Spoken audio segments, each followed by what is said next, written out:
The first of the gods were born, Odin, Vili, and Ve. And the first thing that Odin, Vili, and Ve did as their action was to slay the primordial frost giant Ymir. And we said that when that occurred, that the blood gushed out of Ymir and that it drowned all of the other frost giants except Bergelmer.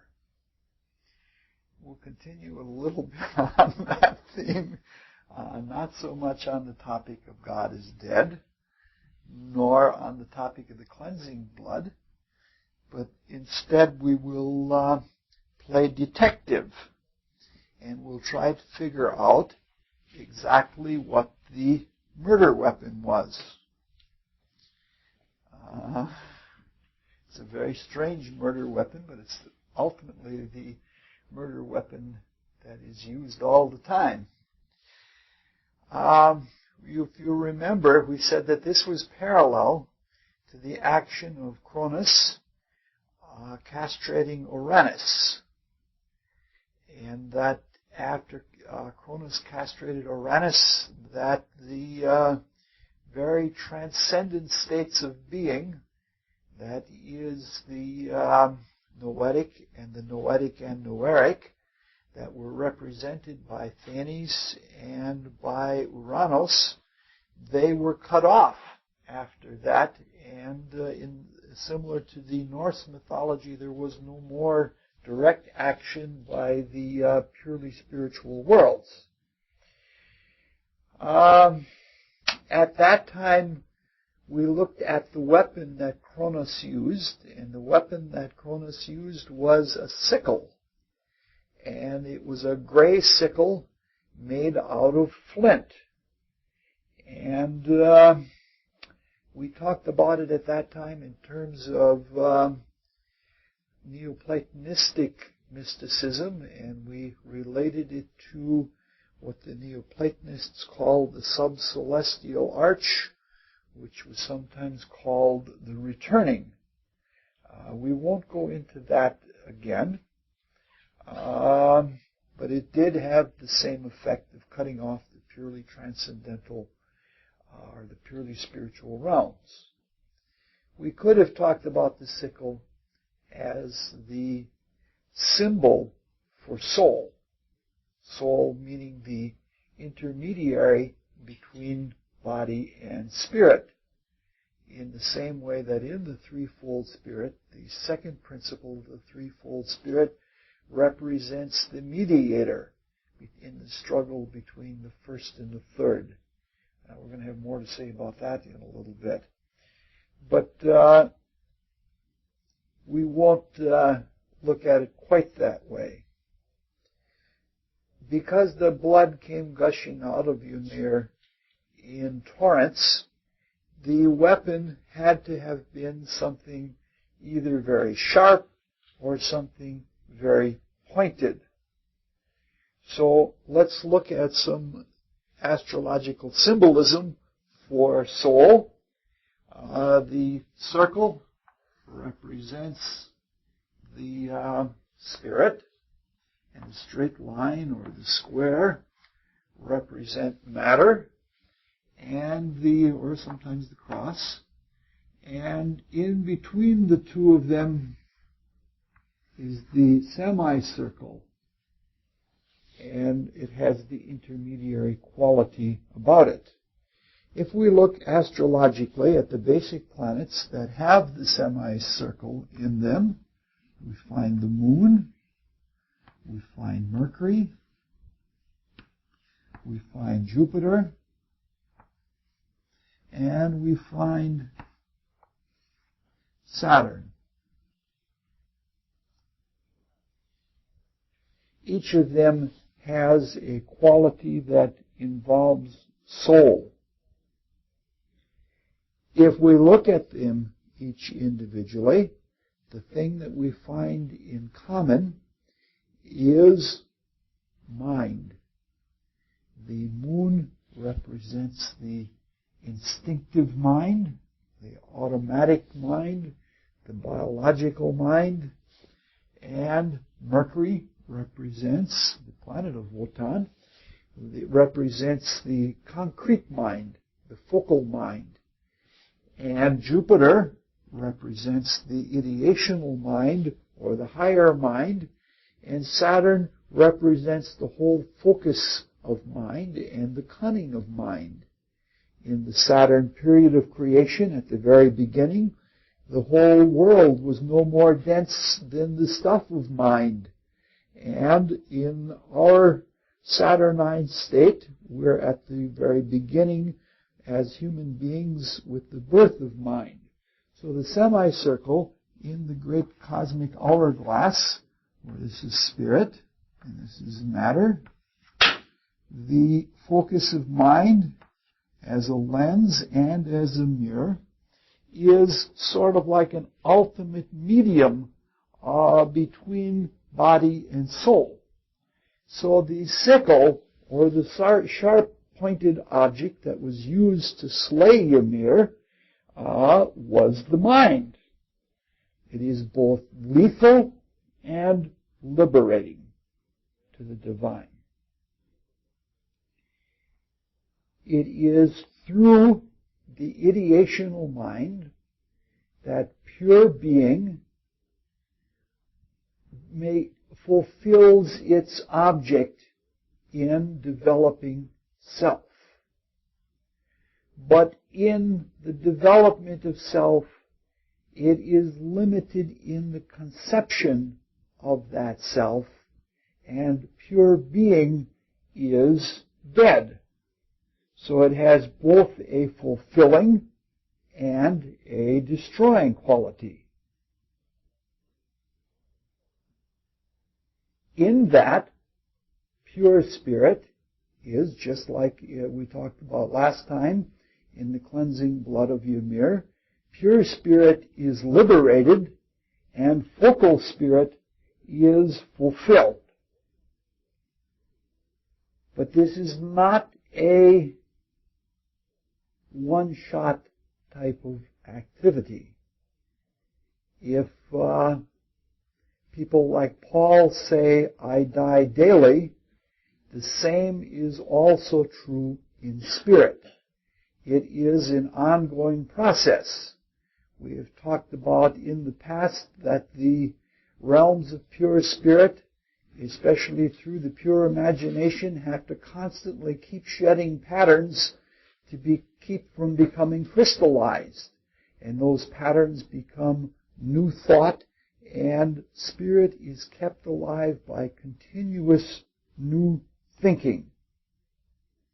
In fact, for us, this does not agree with all schools of thought. Not all mystical schools of thought would think this way, but they probably should.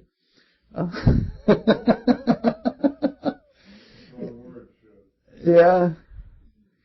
And that is, the spirit is born, or the spirit becomes in its waking consciousness through the process of thinking. And the more we think, both in the forming of ideas and in the projection of concrete thoughts, the more we think, the more we become spiritually. This is how this does not mean just automatic busy thoughts, but this is how the will of becoming is activated in the process of, through the imagination, precipitating ideas and precipitating thoughts. And it is through the projected thoughts, when they are rethought in memory, that all new soul experience is brought back into the spirit. And new soul experience is as important to the spirit with a capital L at large in the cosmos as it is to us in the small.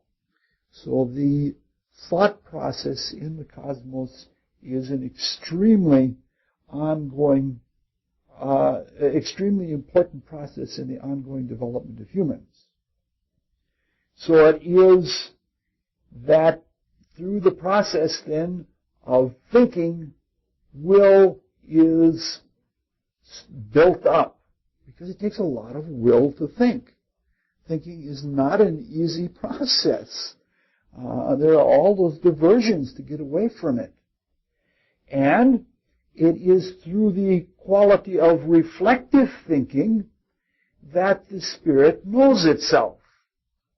By the fact of producing an idea, or the fact of reflecting on what you have created, you know something of yourself. Because everything as it is in the realms of pure spirit is so dissolved that it lives in a non-objectified state. Everything is, you might say, in solution, or everything is in potential in the realms of pure spirit.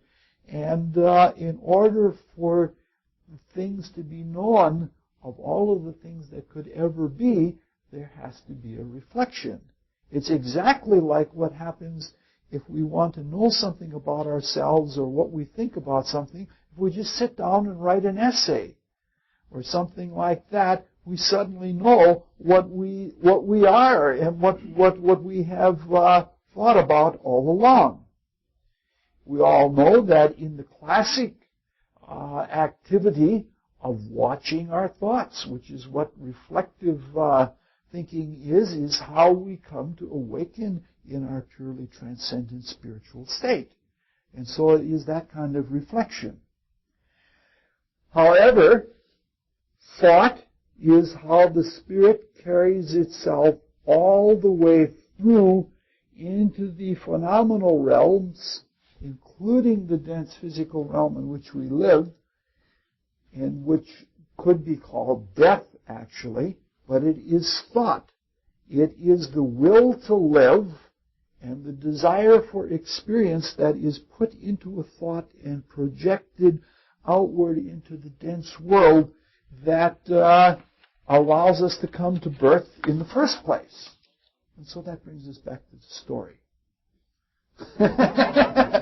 There's a lot of story tonight. There's more story than there is meaning, and I hate to say that, but sometimes you just got to be shallow. You never get the story said. If you never get the story said, nobody else will have the opportunity to think on them and ponder all the many meanings in them for themselves. Well, the three brothers, after Ymir had been slain, dragged the carcass right into the very center of Ginnungagap. And when they dragged it into the center of Ginnungagap, they began what would be called a creative transformation. These are the fabricators, or these are the compounding spirits, and they transformed everything in the body of Ymir into something else, right down to our world. The flesh of Ymir became the earth. And of course, the bones became the mountains, whereas the teeth and the fragments of broken bone became the rocks and crags. Now, what we're talking about here is something that agrees totally with mystical cosmology, and that is, in the hourglass, the deepest things of the spirit are reflected into the deepest things of matter. And if Ymir, in his bodily existence, is focused through the mind and compounded, it becomes the dense physical world. And the process of will is the process that drives our body in metabolism. The invisible fire that is the Father in spirit is the invisible fire that is metabolic fire in our bodies. which really is a will to live. In fact, most of our experience comes through physical exertion, and we're not even conscious of all of the physical exertion that we're doing. So this makes a lot of sense. The bones represent the most dense or the most solid material. They're almost all calcareous matter, and they represent will, and they represent the leverage. The simplest manifestation of will in walking or moving, it's all done by leverage. The desire to do that comes from somewhere else, but yet that's what it is. Actually, if you look at it, the will is found, the divine spirit is found in the bones, and it becomes the source for the life spirit, because the blood, whether it's the blood of Ymir or our blood, is something that is created in the marrow of the bones. And so the manifestation of the second principle is found in the first principle.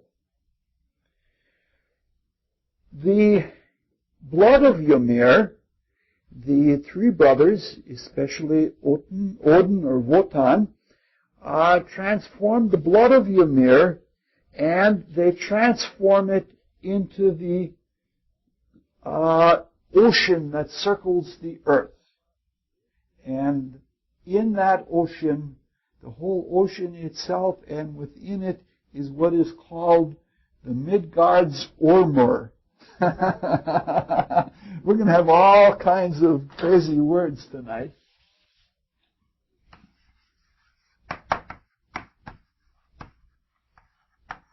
Yeah, I think it's only 1 hour now.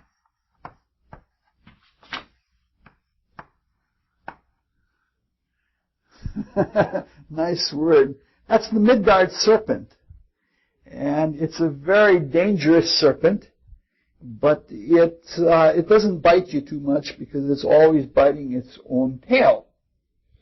But the thing we want to look at in this is this represents yet another transformation of the one fluidic substance. So we'll recapitulate a little bit of the story. It's that kind of a night. It's the same old stuff over and over and over again. First we had frozen water. And frozen water represented potential life. If something could come out of it, just like a statue could come out of a stone. It was potential. Frozen in this ice was salt.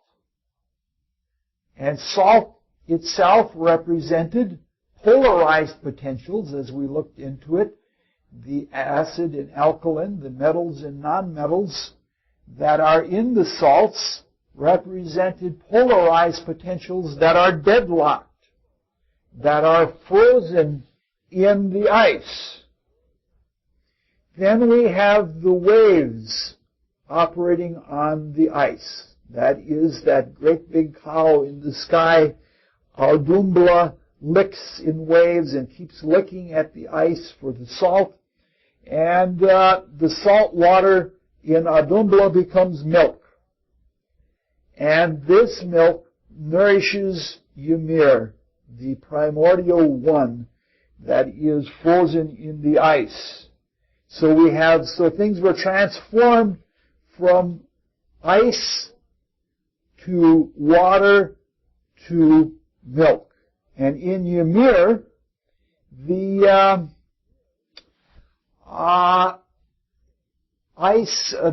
milk is transformed into blood. It's a very interesting conception. And it's a very interesting conception of the feminine, because the feminine is not passive.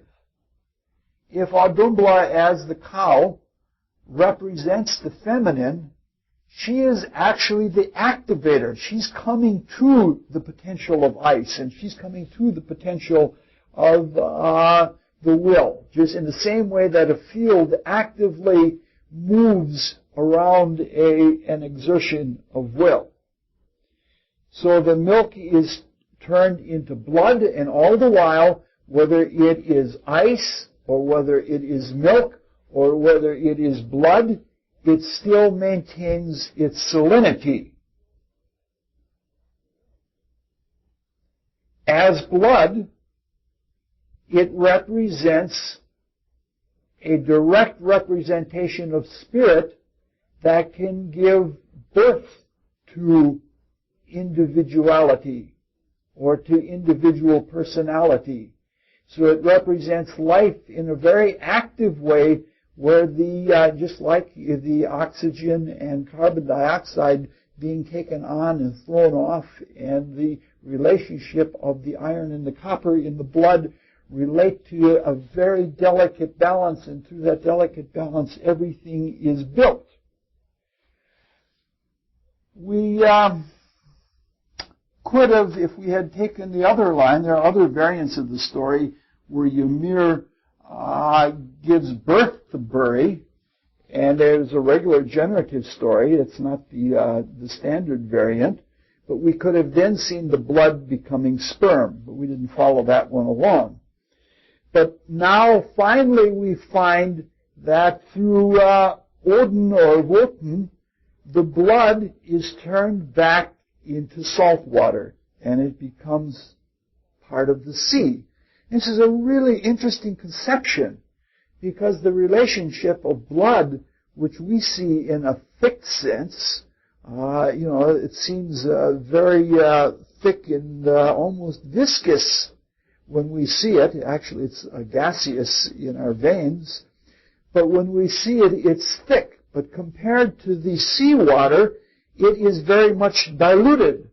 Meaning to say that when the stuff of the spirit flows into as a life and formative substance, it becomes very much diluted. And this is a really interesting paradox. I believe that there is a conservation principle in the cosmos, just like that there is a conservation of time and space, there is a conservation of spirit and matter. Because the more spirit goes toward the end of matter in the pole, the more it becomes diluted, and it becomes thinner and thinner. But at the same time, matter becomes thicker and thicker. And vice versa, when you go to the spiritual end of the pole, that, like once you get beyond the solids in the chemical region of the physical world, everything is fluidic, and by the time you get into the realms of pure spirit, it's like there's no matter at all. So you can see then that the more that there is a focus of spirit, the less there is a focus of matter. This is why people who are very highly spiritual very often have a hard time holding their physical bodies together, because the spirit is so strong, so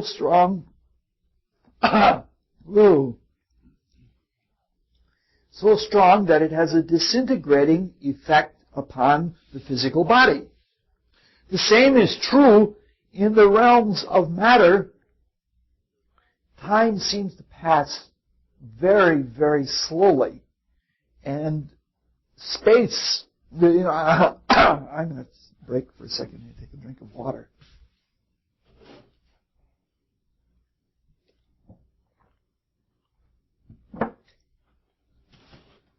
Sound effects tonight on the tape.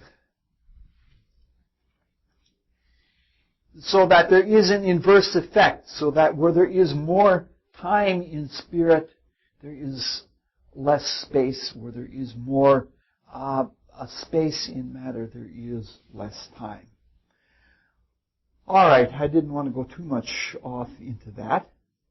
Nonetheless, even though it's diluted in the seawater, the blood of Ymir is the source for all life. And in a most peculiar way, because the etheric essence, the pranic essence, dissolves itself in water. On the other hand, salt dissolves itself in water, and both have an affinity to be drawn into water. And when you have the mixture of the vital life mixing together with the particular potential in the salt, this has the principle of formation. It is what the anthroposophists would call the formative forces. And this is very true in everything, like if you look in the womb. The womb is all salt water, and it's filled with vitality. If you see the pregnant mother has a really strong etheric glow about her. She has a flush that makes her look like a young child again when she's pregnant. And inside the womb there is the focus then both of life and salt, and this combination is is perfect for producing and building new forms. On the other hand, when they both run amok, if you take inside a cancerous tumor, you have the same thing. It's all salt water. And inside of that salt water is vitality run amok, so that the growth principle is not controllable, because a person has let it get out of control. And so like you're building, like you're having a little womb every place that you have a cancerous tumor, which is based on the same effect. It's interesting, though, to note that even though there is this reversion in the womb, all of the more highly evolved life forms require distilled water, that is, fresh water to evolve. Like the mammals and the humans all require fresh water, because there is something that the consciousness or the spiritual awakening and becoming cannot stand to have that great of a focus on matter. This is another way of saying, like, the rich man can't enter into heaven, because as long as there is that continuous focus on acquiring or bringing together more and more form, the consciousness can't develop to higher things, or it can't return its focus from the density of matter into the true spiritual realms. So the more of the fresh water and the distilled water that there is, the more likely there is for the consciousness to reach a really high state. In fact, it gets so to the point of intoxication that if I were to sit down and drink 3 gallons of water, distilled water, in less than an hour's time, I would be intoxicated. I would be silly high in consciousness. I've seen it happen even with, I've seen somebody try to eat 3 gigantic watermelons in 2 hours and end up rolling on the floor in laughter because of that, because of that very high, thin level of consciousness that occurs when the blood and body are stripped of, for the moment, of a lot of minerals, all right, or salts.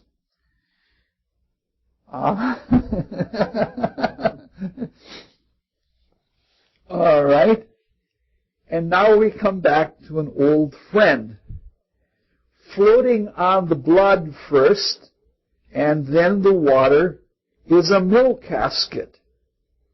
And in this mill casket is the only pair of remaining frost giants, Bergelmer and his wife.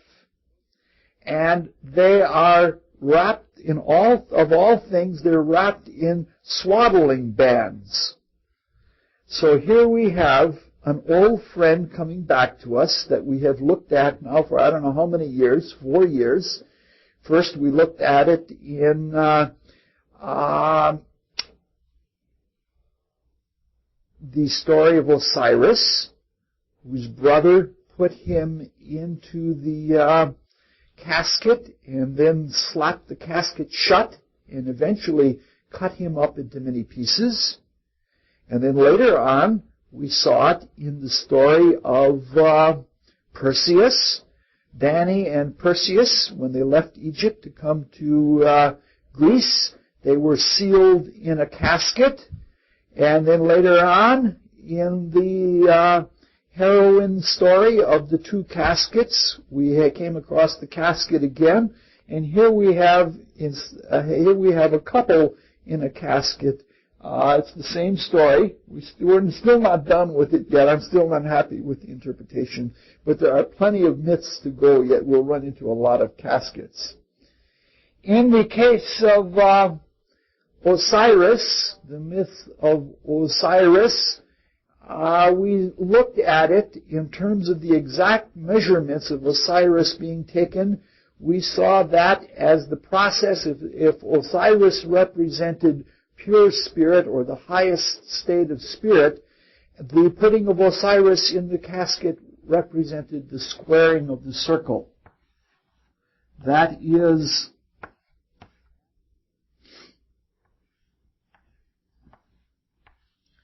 it represented the materialization of spirit. And the cutting up of Osiris into 13 parts meant the same thing carried further. Pure spirit manifests as much of itself as is possible in matter to know itself.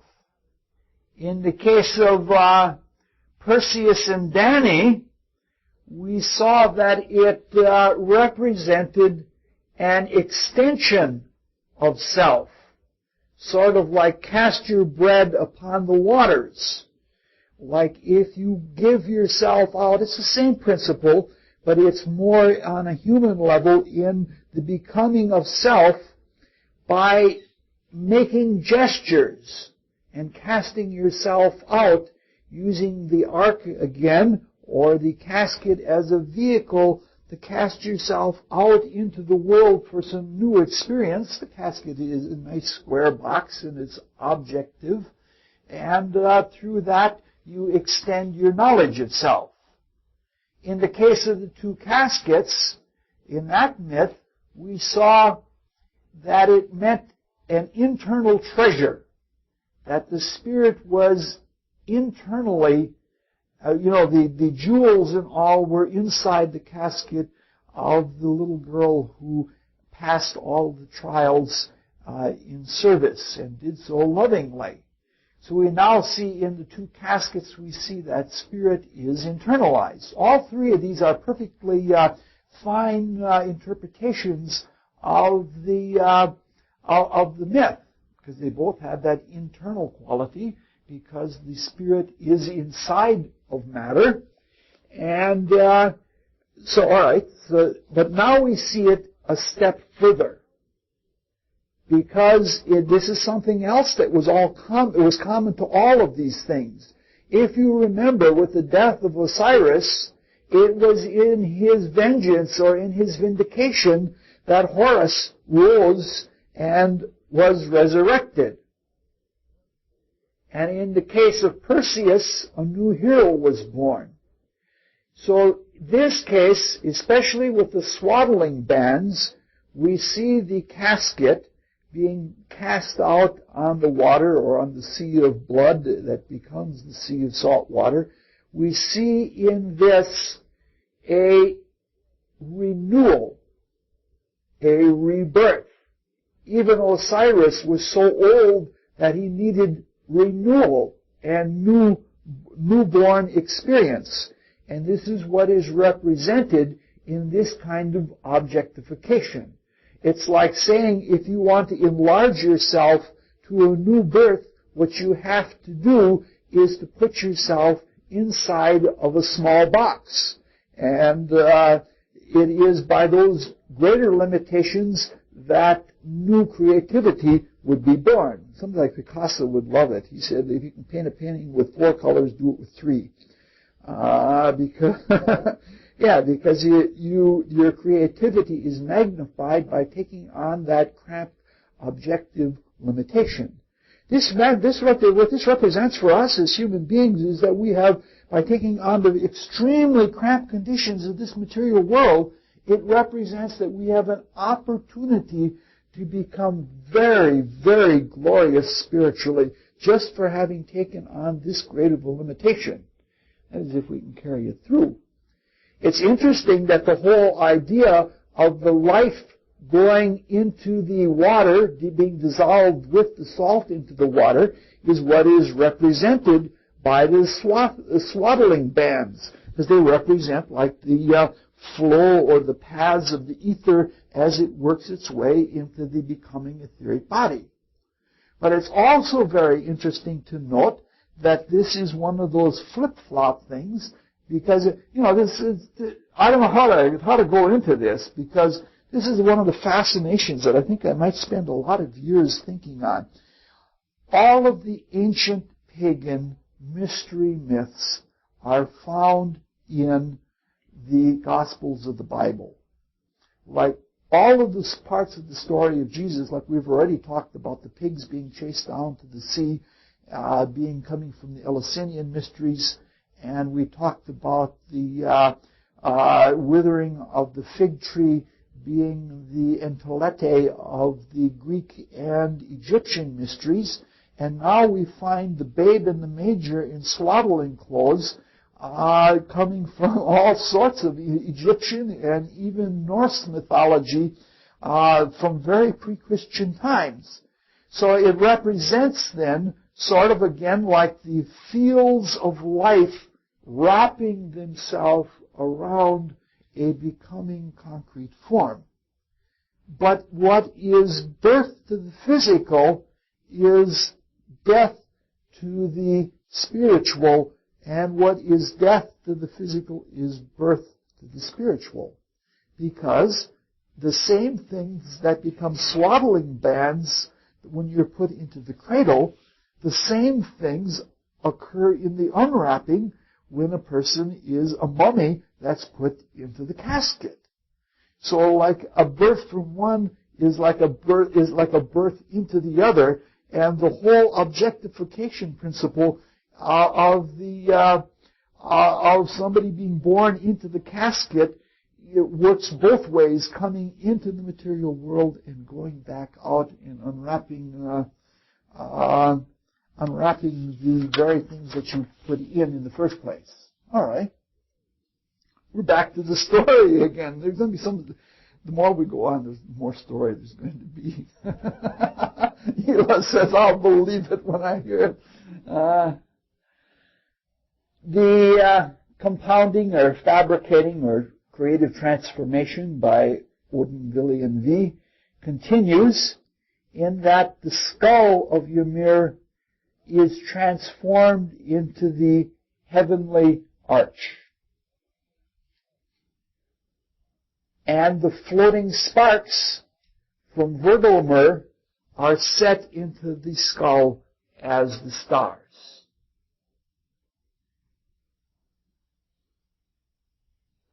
It's easy to see this in that the skull, even in ourselves, is the only thing that is really spherical and that is really spiritual-like, and that the transformation into, you might say that in us, heaven is the head. It's even detached from the physical body, which is built like the cross of matter. And if each of the stars represents a source for the great supreme being to manifest from the invisible unknown into manifest being, it's easy to see that each of those sparks is like a star, and each of the stars is like a spark. And it's a very lovely thing. Also, along the top of the inside of the roof of the skull, there are paths. And in these paths are two children, a little boy and a little girl. And these little children have chariots. And the chariots they have very fast horses on them, and they have to be fast because the little children are delectable, and they have wolves chasing them.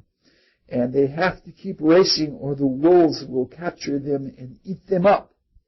And the little boy is the moon, and the little girl is the sun, which is an interesting conception that in almost all societies that I know of, except Japan and Native Americans, the sun is considered female. Only in those two societies, the only ones that I know of. But in all of the Western societies, the son is usually considered male in the Indo-European societies. And I believe the reason for this is to carry out the conception of, this is the materialized conception of it. And because the moon runs faster, and little boys run faster than little girls. They don't have the stamina and the vital body that they can continue to run like little girls can, but they have that initial burst of speed. And so the moon travels faster, and it's only logical that you would expect the little boy to be associated with the moon and the little girl to be associated with the sun. And the conception of wolves being a Capricornian animal, very hierarchical, very patriarchal, it's not surprising that they would be associated with time. You know, it's the biblical version has the deer on the run, or the Omer Khayyam version has the bird on the wing. But this is the motivation for it, like the wolf is at the door. You know, the pressure of time is there. And it's a really nice story. The brain of Ymir is put up into heaven, and it becomes the clouds. And I don't know whether that is because the convolutions of the brain look like the billowings of clouds, or whether because of the area and water equality, because the brain floats in cranial fluid that makes it like the activity of the brain, feeling and thinking. I don't know. I'll pass on that. Now this earth, as we say, was compassed around by a great sea or ocean. Now I don't know if this is the ocean that we see or whether it is the ocean of the atmosphere. I think both of them work equally well. And the shore of the ocean is given to the giants, because Bergelmer and his wife are prolific, and the whole new race of giants is created. But the inland is given to humans. And as a buffer between them, so that the humans are safe from the giants, they take the eyebrows of Ymir and they put like a barrier all the way around, and it's called Castle Midgard. And so the whole area where human beings live is called Midgard. Out of the hair of Ymir, trees grow. There's no mention of the creation of animals in this story, but the trunks of trees or the stems of plants are extensions of the earth, and it seems a perfectly reasonable creation. When this was done, most of the active creative work was done, the trio of brothers, brother gods, goes for a walk. And they come to a shore where they find 2 trees. And out of these 2 trees, they produce the first human beings. Now, this is not a contradiction to saying that the first human beings were sweat-born under the armpit of Ymir when he was sleeping in the ice, because we all know that we are born spiritually, that the threefold spirit is born as a self that is capable of awaking before it is brought into a body.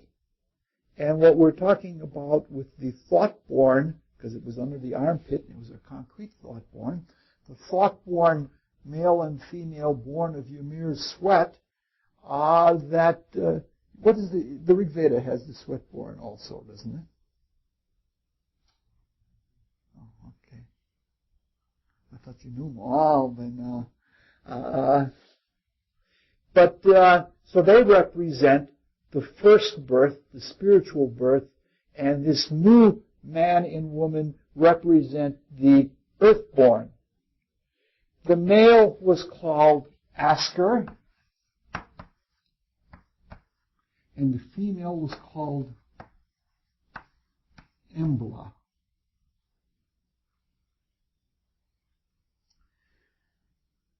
Now we come into a topic that I have been avoiding for all these years, and I'm going to continue to avoid it, but I'm just going to mention it so that you have something to think about over Christmas vacation.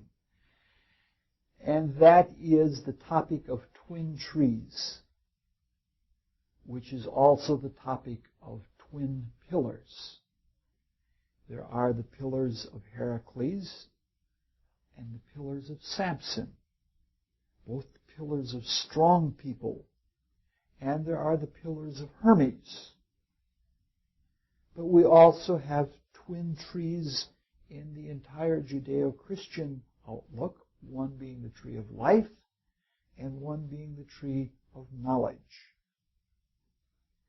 And we have the two pillars in the Solomonic and Masonic temples. They are Jachin and Boaz. And perched on top of Jachin is a picture of is a model of the celestial sphere, and on top of Boaz is the terrestrial sphere. So what we have here is parallel polarization. The aska is an ash tree, and it is associated with the powerful masculine solar. Asker? Oh, there's an R on the end. I'm sorry.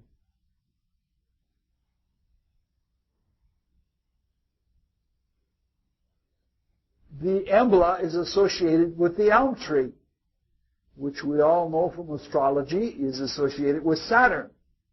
And it is associated with the deathly, earthly forces of the physical, of the chemical region. So this is a way of looking at twin poles running north and south. It's like saying that there is, in the same way that there is a human pointing upward, there is also a human pointing downward within the same auric vehicle, and the two trees grow side by side. Each of the gods gives these tree humans a number of gifts.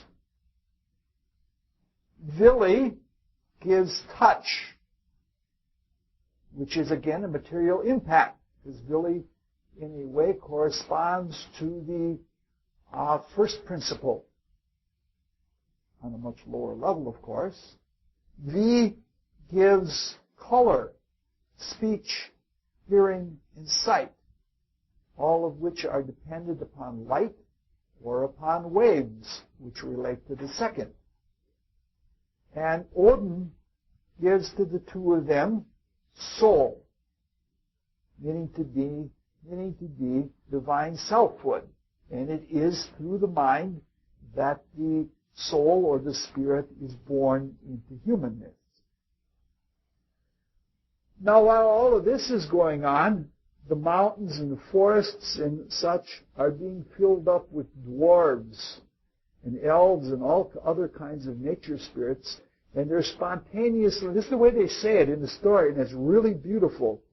The dwarves and the elves and such are spontaneously born inside the mountains, just like maggots are born in the carcass of a dead body. Meaning to say they invisibly come from nowhere. And if you think about it, this is the body of Ymir, and they're like maggots or like elemental consciousness. And this is like saying that nature spirits, which is perfectly true to the spiritual worlds, like nature spirits, little fairies, are like cell-like consciousness within great spiritual hierarchies. Angels or archangels, these are elemental beings that have a cellular consciousness, just like there is a cellular life in each of us, of the cells of our body. It lives and goes through the same kind of cycles that we do. So it's really a beautiful, beautiful way of picturing it.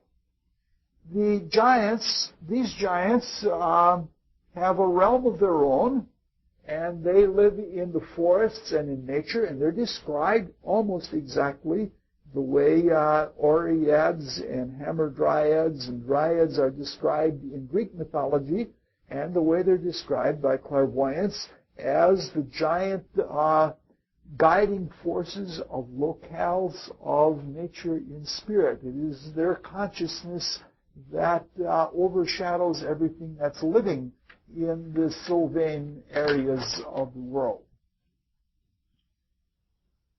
So these younger giants then are not titans, although the same word is there. Even in Greek there are some younger titans, and they have the same hierarchical function. And it's really interesting to note also that there is another kind of giant, just like there's another kind of titan in Greek mythology that corresponds to the Lucifers. Remember the titans that try to kill Zagreus, or the titan Prometheus that rebels and brings all the havoc onto the humans by giving them gifts? No, I'll never accept a gift. But these giants are also creative, but they create different things. Like the gods have created the world for the humans. The giants, the frost giants, create Asgard. And Asgard is the heaven realm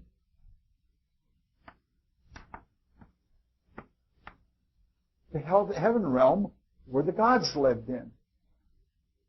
And they created all of even the buildings in there, because the gods couldn't create their own. It's sort of like they're farmed out. Because they're doing the creation for us, somebody else has to do the creation for them.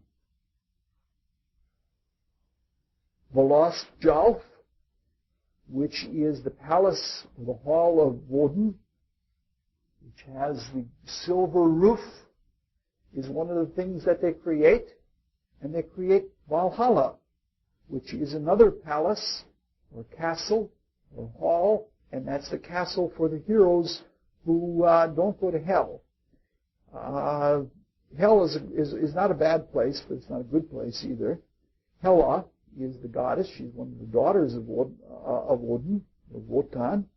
We'll get to her. She's a piebald goddess. We got to bring up the piebald theme again.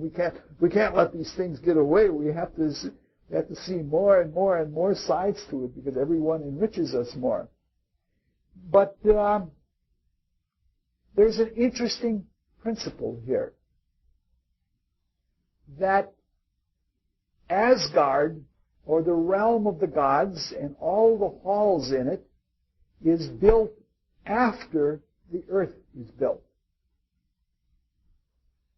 And I think that in the same way that in the squaring of the circle, that there is a perpetual process of the materialization of the genius of spirit in forms, there is something compound going back the other way.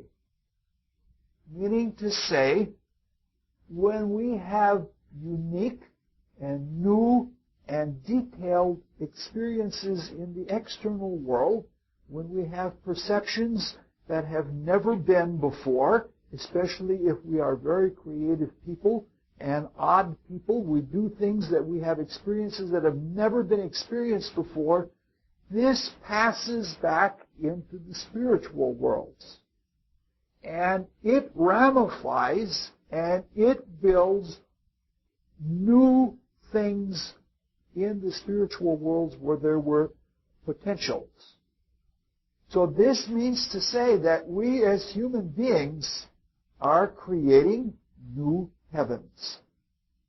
It's really an important thing that the more different kinds of ways that we can experience the material world, and the more thoroughly we can experience it, because the gods can't experience it the way we can, the more we do that, the more we build a better and more fulfilled world for the gods.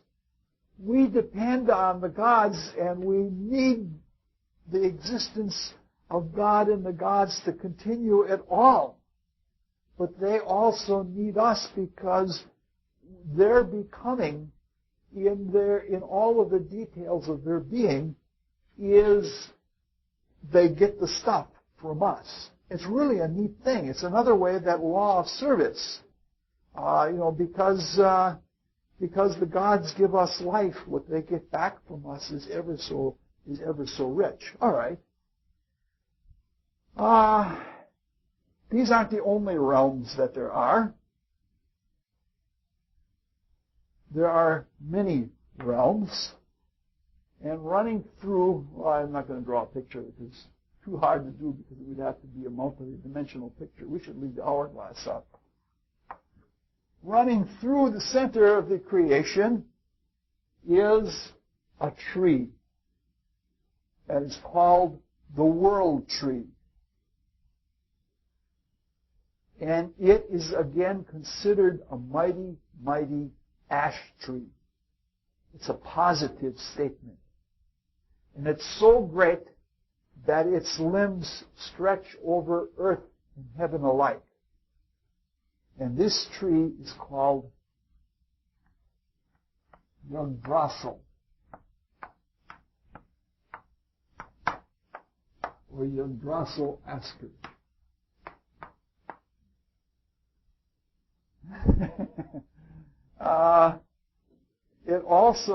It means the horse of Odin, which I think is a mistake. It means the horse of Odin, or the vehicle of God, which the world tree is. It's the vehicle of God. It's called the stormful god's ash. I think maybe terrible or awful or awesome god's wrath. Ash would be better. It also has some other names. It has Ledadur, which means shelterer, and it has the name called the Had Mimer, which means the treasure of Mimer, and Mimurador, meaning the pole of Mimer. So it's a huge tree. The tree has 3 roots to it, and one of the roots passes into the realm of Asgard, the realm of the Aesir, the gods. One of the roots passes into the realm of the frost giants. And one of the roots passes into the realm of the dead, called Hell, with one L, H-E-L. Now the funny thing is that all 3 roots are going to the same place, because they're all in the spiritual world. The realm of the frost giants, we know that's pure spirit. The realm of the gods is the soul realms, everything between pure spirit and this world. And the realm of the dead is the same place, except that the function is different there. There is the ascending and there is the descending. And there is the permanent.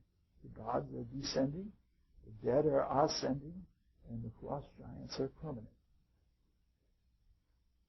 Now, sometimes this is called the upside down tree, because if the roots go into the realm of pure spirit, the realm of the gods and the realm of the dead, they're not going down deeper into this material earth, they're going deeper into the spiritual world, and therefore it's sometimes called the upside down tree. Now we have some pictures to look at. I'm getting sort of bringing pictures every time. I have 2 marked pictures in here. One is an artistic conception of Yggdrasil, and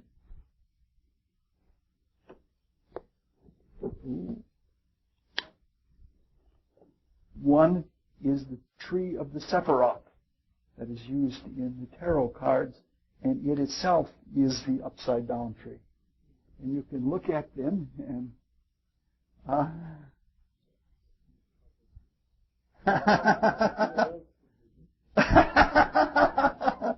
we're experiencing east-west tension here.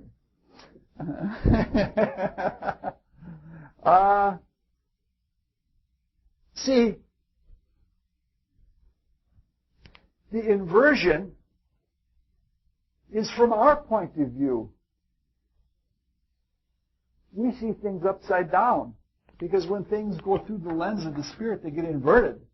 Because we have a self-conscious being on the other side of the focus, we can flip it over, but we actually see things upside down. And the true tree, is growing into matter. Now, the principle of root. Root means original source. And so the original source of this tree goes into the Spirit. It's that way with the trees that we see outside also. The group spirit, which is the intelligence of the tree, which is the genius of the tree, is in the earth. And it grows, the roots of the tree grow into the earth for that. Yes, there's hydrotropism and it needs certain minerals and such like that, but it gets from the tutelary spirit in the earth. And so the root doesn't need the sun.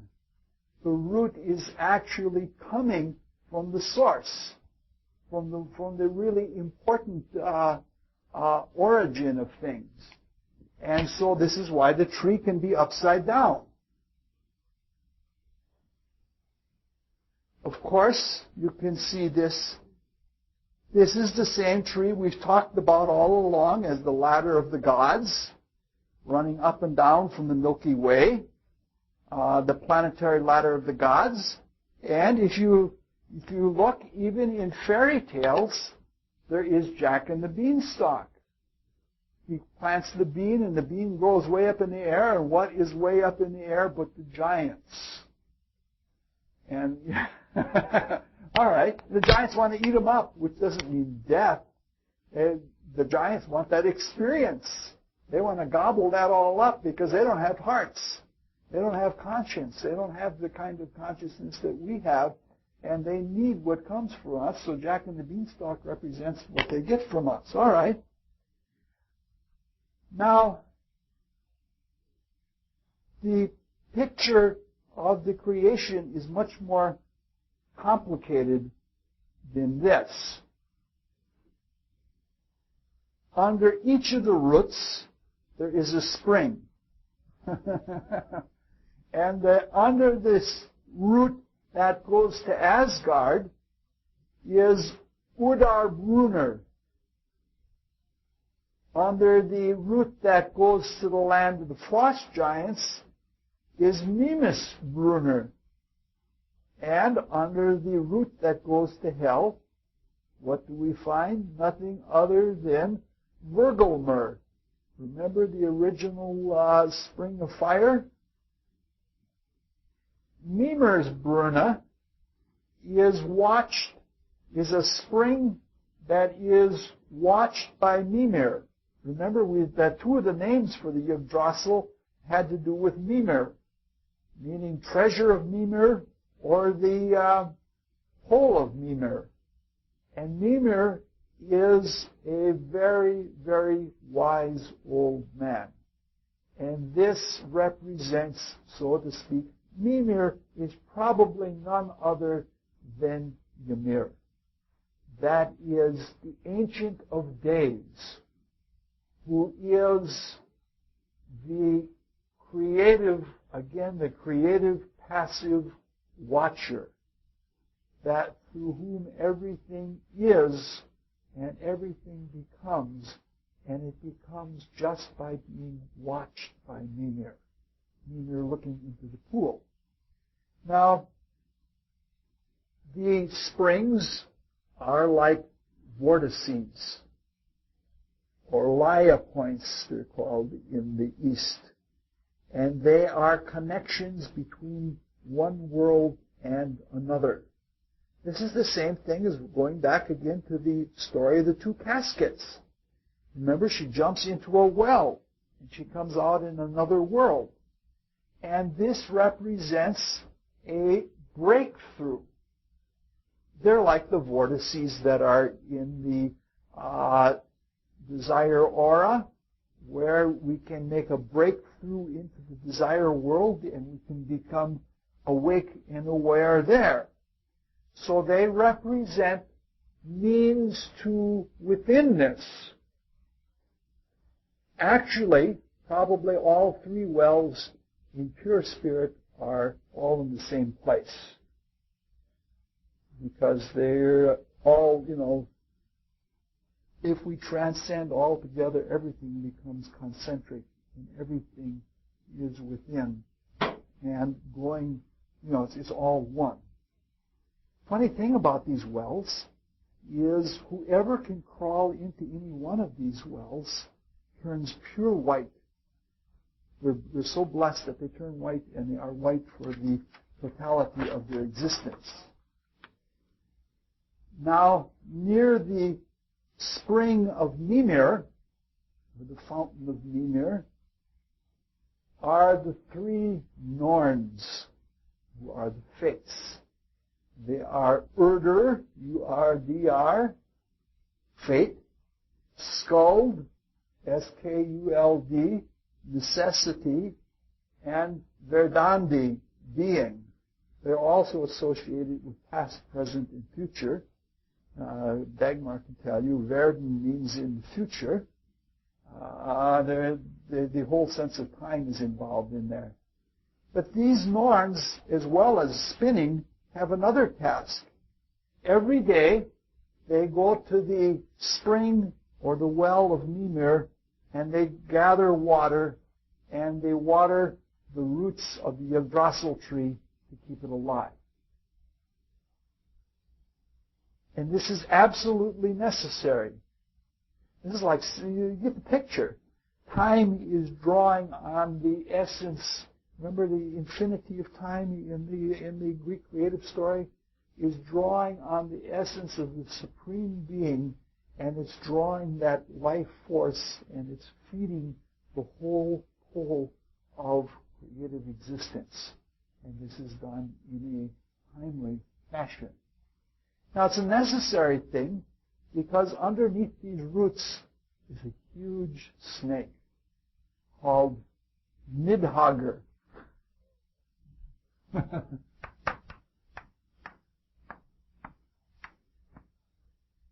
And Nidhogger is not very pleasant. It represents the lower side of Scorpio.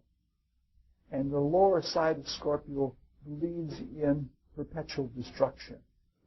So Nidhogger is continuously gnawing at the roots and continuously trying to undermine them.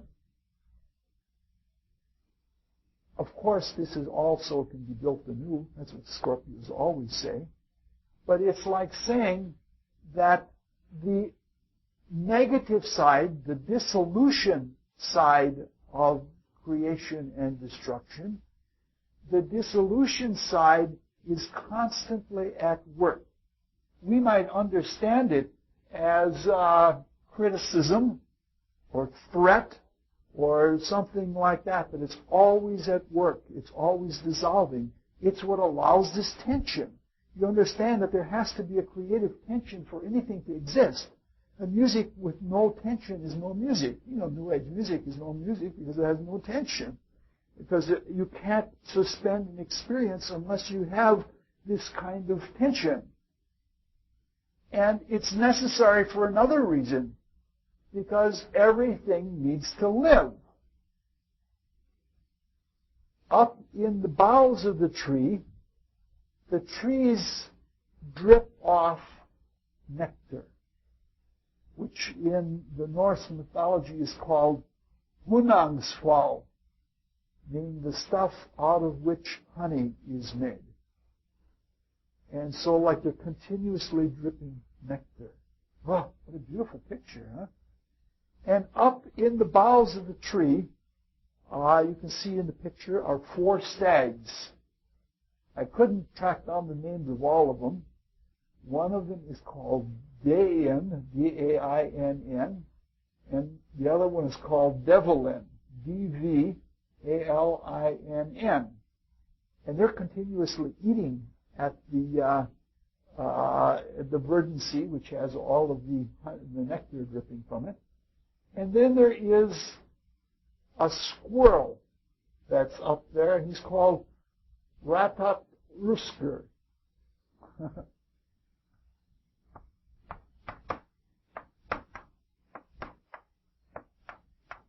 Ratat Rusker. Is that a reasonable pronunciation?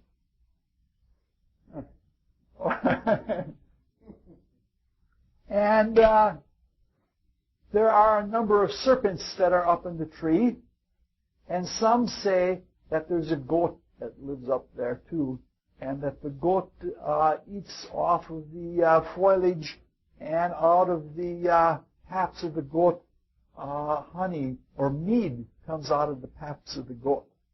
This is really quite something. The stags represent something like the 4 winds, or the 4 directions, or the 4 activators or doers of fate. They represent the lords of destiny. And they're constantly drawing on life eating on life in order to accomplish things. Now, it's an interesting thing. I got fascinated by this, but I didn't get a chance to think about it a lot. Virtually everybody is living off of the tree of life.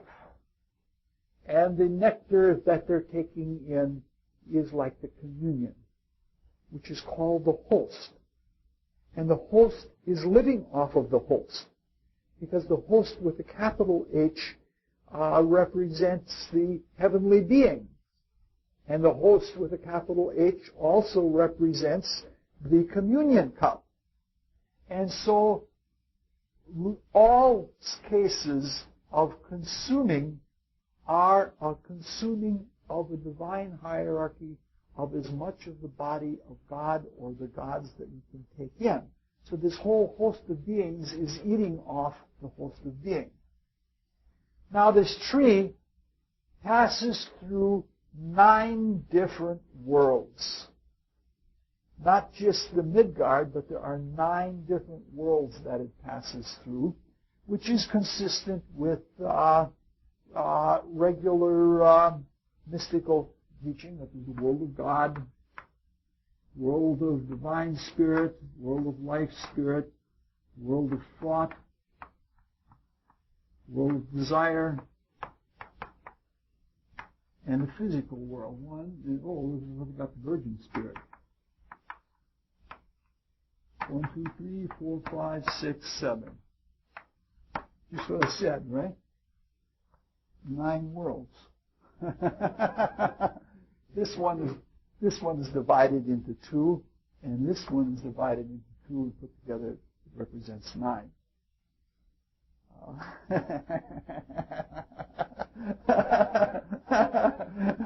Cheating with numbers.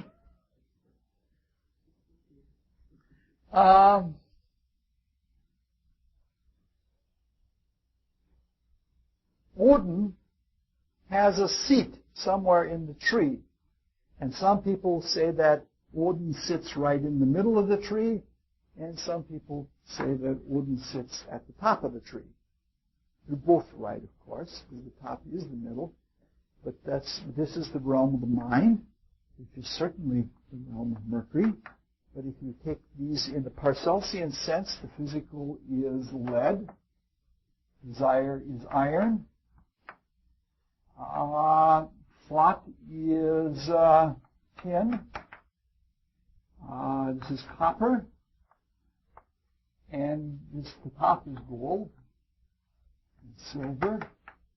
But the realm where the direction of everything comes from is Koepsel. So in a way, Odin has a seat both at the top of the tree and in the middle of the tree at the same time. And it is from the divine spirit, the the center of mind and the silent watcher and the divine spirit are all centered in one common place, both in us and in the cosmos. My golly, we're not going to be done in an hour's time.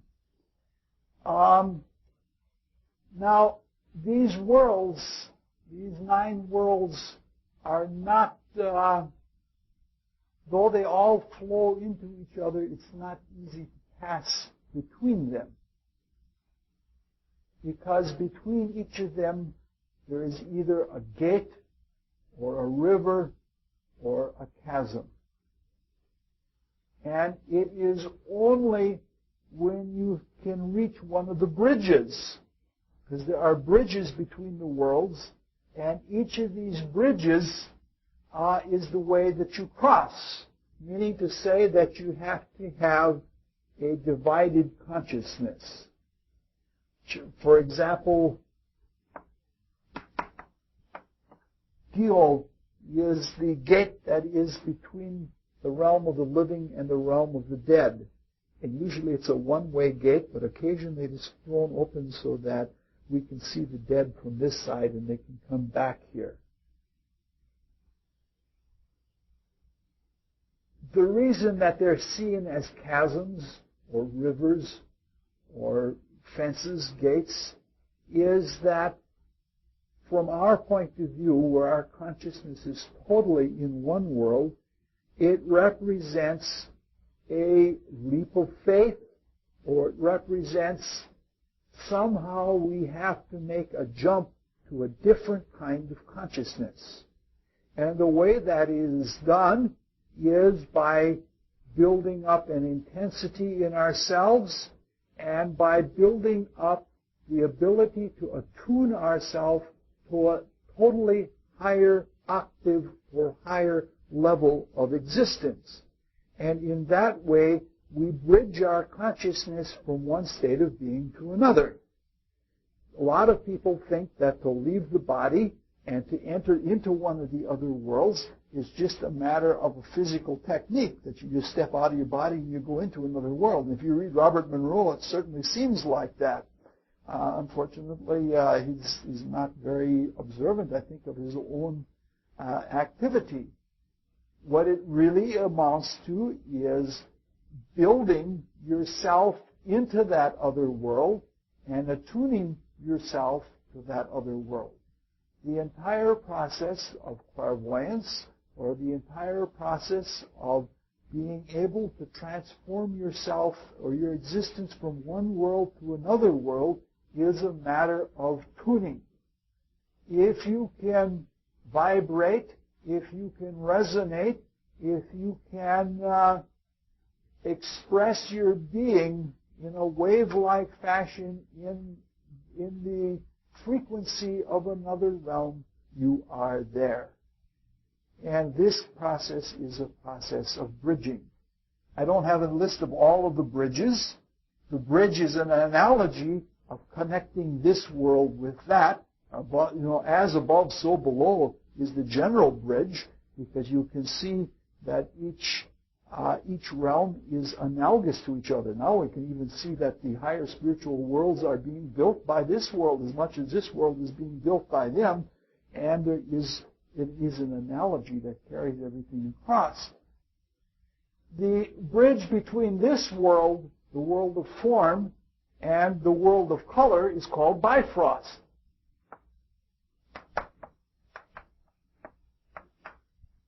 It is a strand, it's a fiery bridge that is a rainbow bridge, but each of the segments favors one of the 3 primary colors more than the other. And obviously, being a fire bridge, it is a spectral bridge. That is to pass from this world to the desire world. You go through the etheric realm, which is the realm that science calls electromagnetism. And it is across the spectrum of light.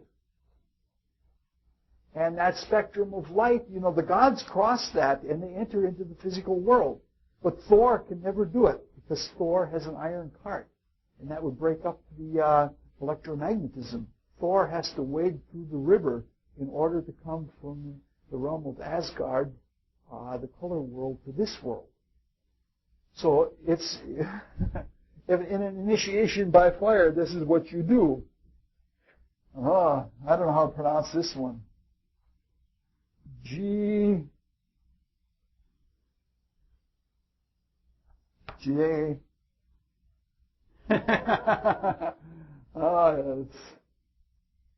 DJALLADRU. I think it's probably Gillabrew or Illabrew is the echo bridge. And this is the bridge that passes between the world of sound and the world of color. See, the whole echo idea is a beautiful idea. It's, again, a resonant idea. So in the same way that Bifrost connects form with color by light, sound or tone and color are connected by echoes. Something echoes back and forth. And it's, again, a resonant idea. It's beautiful, beautiful mythology. Let me just cut off there. I don't know the names of all 9 worlds, and I don't know what all the bridges are between all of them. I've never seen them collected anywhere. And most of the authors that write on this material just mention these things. But anyway, I don't know all the separations and connections. But at the very top of the tree is an eagle. See, again, we're at the pole. This is the positive end of the pole, and this is, again, a watching eagle. The eagle is unnamed. So this is, again, creation and destruction. Scorpio, Nidhogger represents the gnawing, destructive, dissolving forces of the Father, and the unnamed eagle represents the watching forces of creation. Now, the peculiar thing is that the eagle, sitting right on its head, right between its eyes, has a hawk. So at the very top of the tree is an eagle with a hawk on its head. And that hawk is called Wetterfruner. Wetterfruner. And Wetterfruner, it means counselor. Now, this is a principle that we've seen before. We have said that one of the ways that we get beyond our problems, because we can get all tied up in them, is to aspire or to appeal to something above us. And when we do that, we transcend. And that transcendence is the way, is you might say, the first strand of a bridge.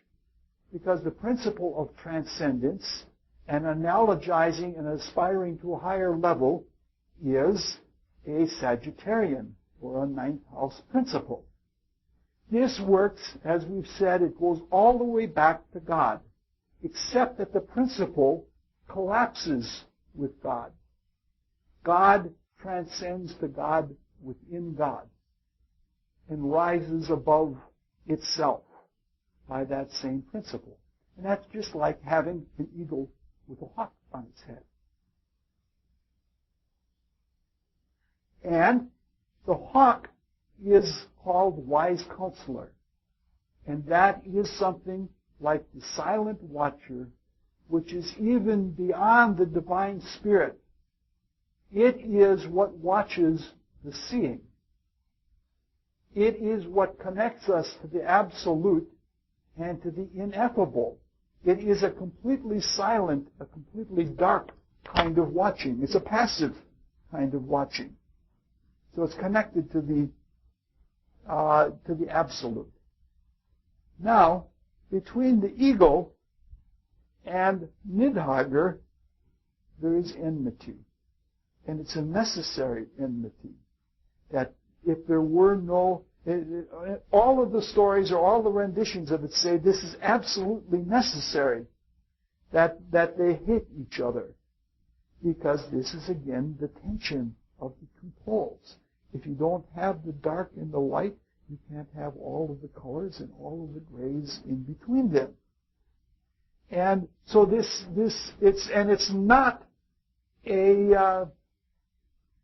not just a simple enmity between them. It's a very rancorous enmity.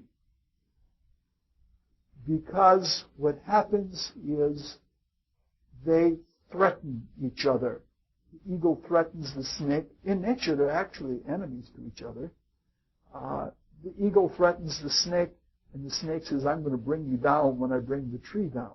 But it's not just that. It's not only threats. It's insults. They insult each other all the time. But they're so far away from each other, actually they're in the same place, but they're so far away from each other that in order to do this, they have to have Ratatusker do it. So this squirrel is running up and down the tree, taking insults back. Taking insults back and forth between the eagle with the hawk on its head and the serpent that's gnawing away at the roots all the time. And so, what do we see?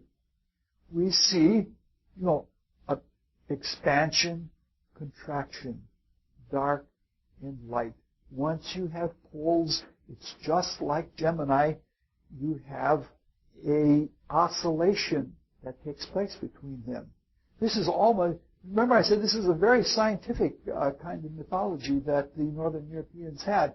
So like there's an oscillation or a vibration that takes place between the two, and this is what results in the constant cyclicity of waking and sleeping and expanding and contracting and turning outward and turning inward. It's like the constant, it's in a way, it's the insult. The primordial word is not a joke. It's not a laugh. It's an insult. And in a way, when you think about it, have you ever hammered at something really hard?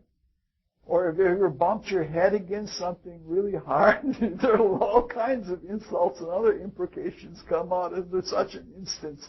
I don't mean to say that God is petty about stubbing his toe or anything like that, but I do believe that there is a kind of grunting that goes back and forth, and it could be seen as insolence. Now, of course, you recognize that all of this can be seen in a microcosm. Yggdrasil, the worm, is obviously in the genitalia. The eagle with the hawk on its head are in the skull, and now there are the impulses going up and down through the tree of knowledge and through the tree of life, the solar tree, and the Saturnine tree and the solar tree, and they go back and forth, and that there's an upside-down human and then a right-side-up human, and that this whole process, the analogy holds within us. All right? We're just about done. In fact, let's call it that. Let's just say at this point that it represents microcosmically the whole universe of our own being. All of the 9 realms of existence live within us. We can bridge all of them. Obviously, the bridges in the human being would be the bringing of the spinal fire to the different neural plexes, which correspond to centers in the etheric world called chakras, which resonate, and another bridge, they resonate to the vortices in the desire body, and so on, just like that. It's a very, very beautiful mythology. And we have finally finished the little creation story. It's the first time we've gone through pretty much a total cosmography. Maybe later on we'll talk some about Hela.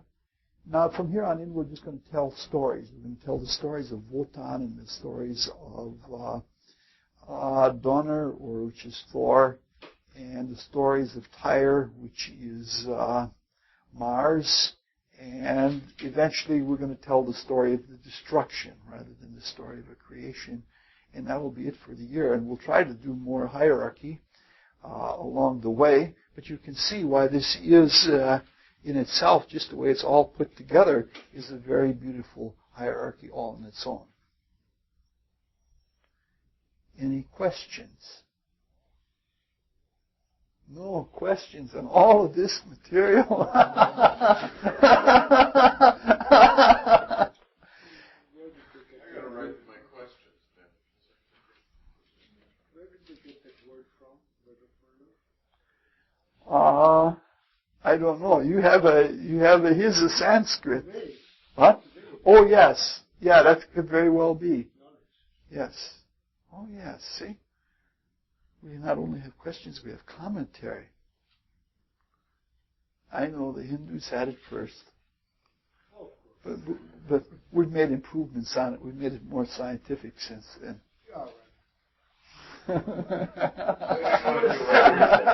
CSC. Other people just fill in the gaps. Yeah, we're filling in the great gap, the Nunga gap. Oh. The roots, ascending, descending, permanent? Who is ascending? The gods are descending, and the dead are ascending, and the giants are permanent. They're everywhere at once. They represent pure spirit, whereas the gods are coming down to earth, and the earthlings are going up to godhood. That's not the only way of looking at it, but it is a perfectly valid way of looking at it.